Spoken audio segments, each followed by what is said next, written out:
that way it's easier.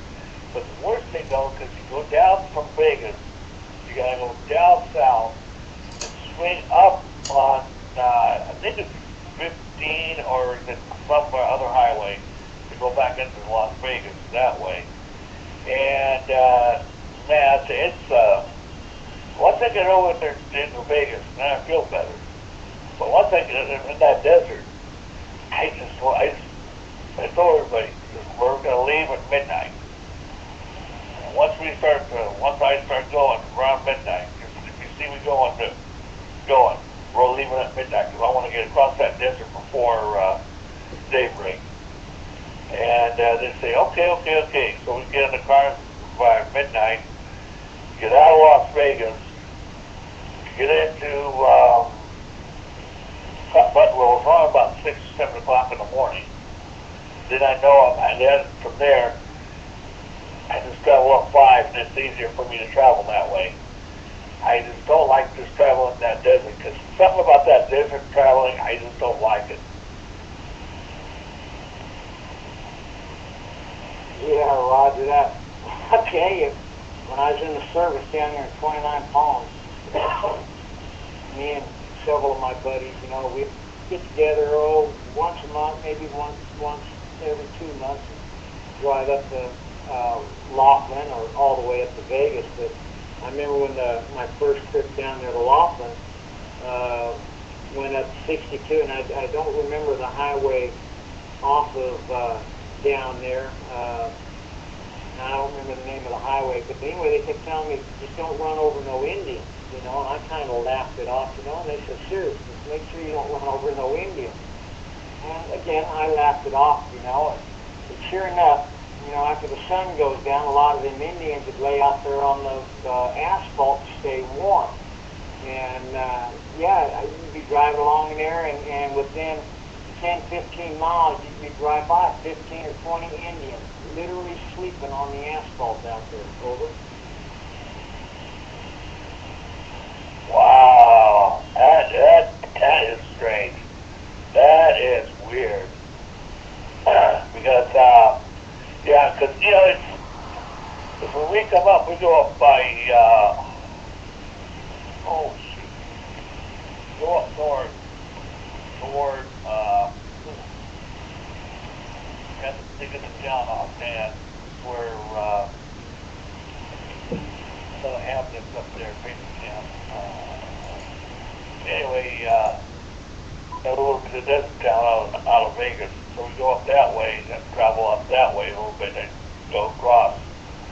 But midnight, that's the only time I'll travel in the desert, around midnight. And once I get halfway across the desert, then by Bishop, when I get closer towards California side, then I know I feel a lot better when I get across that road.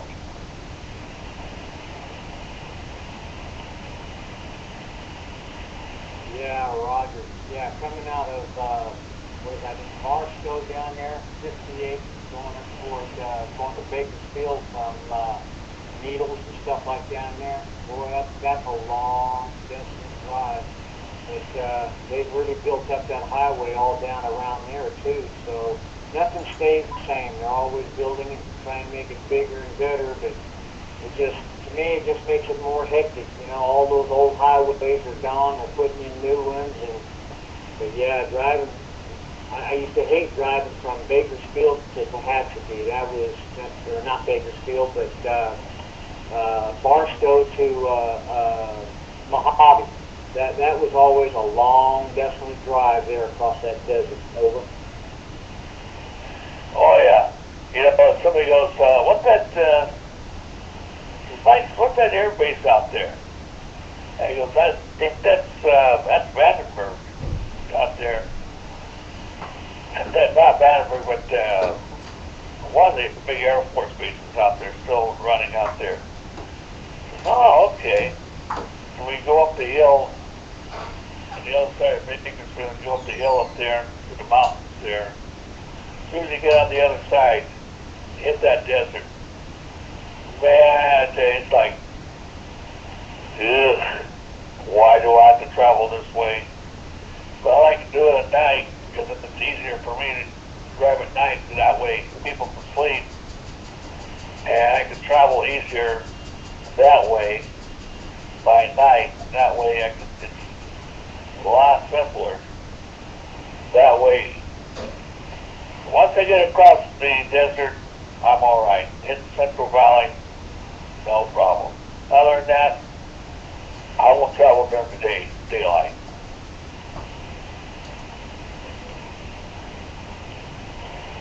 Yeah, Roger. Yeah, I remember pulling into Needles one night, midnight, right on the dot, and it was 113 degrees at midnight. Over. Oh, I believe it. I was there one time with Needles. I pulled in, fell up with gas. I looked at the temperature. It was then 109. And that was exactly around about 10 o'clock at night.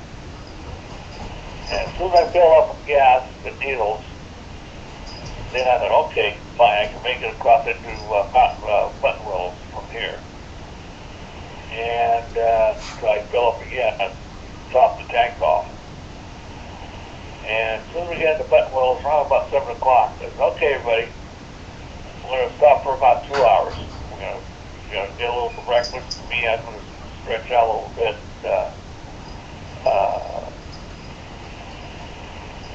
Just relax a little bit.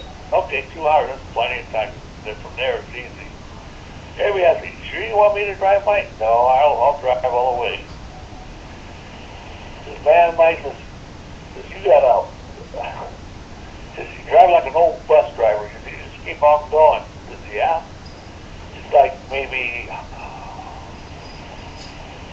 what is it, like 16 or 18 hours to drive, or 12 hours to drive down there from Sacramento down there. So I got my 12-hour driving hours.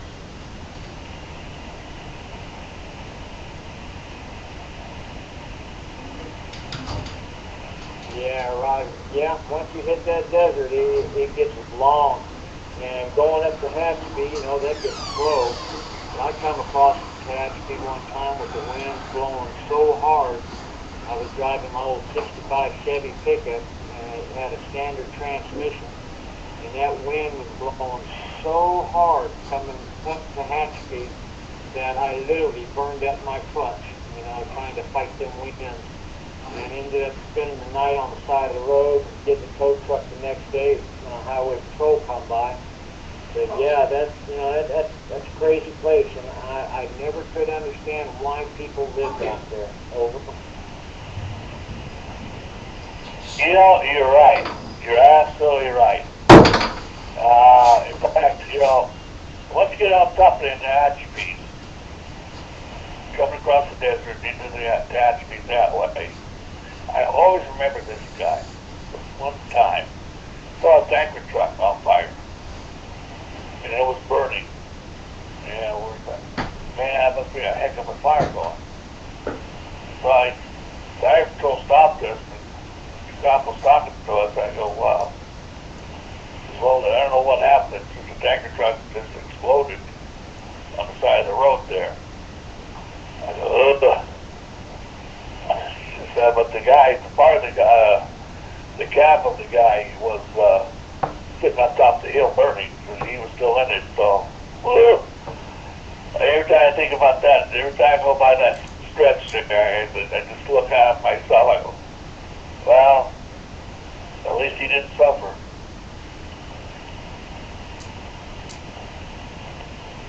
Yeah, Roger. Yeah, well, I'll tell you, I've seen a few trucks burn onto Hamsphere, and there's a mountain, I can't remember the name of it, going over into Oregon, up Highway 5 up there, and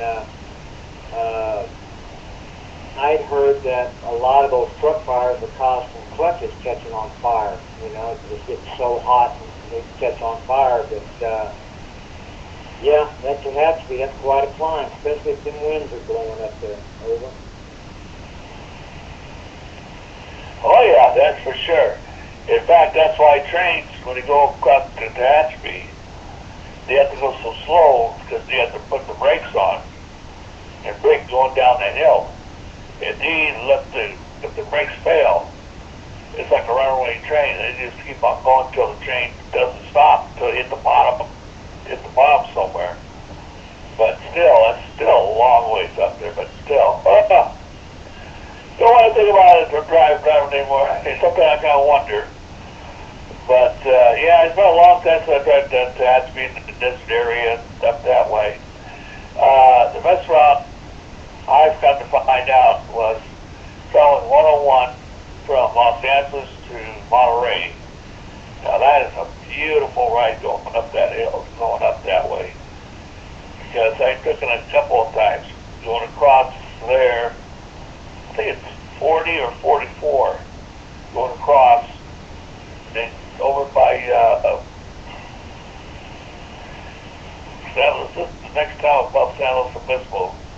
I come out onto 101, then grab 101, then I stop at the university down there, at the college, at their store, their store there, where they sell like fresh cheese, stuff like that, bread. That's I said, well, let's stop here and get some stuff for lunch, or we'll stop on the rest stop on the hill. It's okay. That's what we do. We all the time we stop there at the college there and buy some cheese and soda pops and some olives from up there what they produce up there. And it's always good cheese there all the time. And I always bring a big thing of cheese with me from San Luis Obispo down to my friend's place in Los Angeles, put it in my ice chest. And everybody likes to ride down there because it's just a beautiful way of traveling down that way. And people say, oh, it's the Boarding Highway 101, it's nothing to see but the coastline. Well, you see a little bit of the coastline, you see a little bit of the inland, and you're back on the coast again. It makes it interesting, it makes it fun, it makes it easier to drive. And once I get into Monterey, I just switch over. From there, go up and over the, I can't think of the highway, over the hill by Gilroy, up and over into the valley, and go in, and I'm right there. Less than about 3 hours, I'm less travel time. It's all the way across into the Bay Area, and traffic.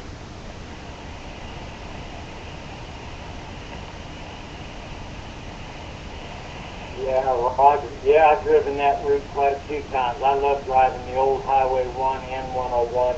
I think that's 152 or 33 or something like that over there out of San Luis Obispo. Over.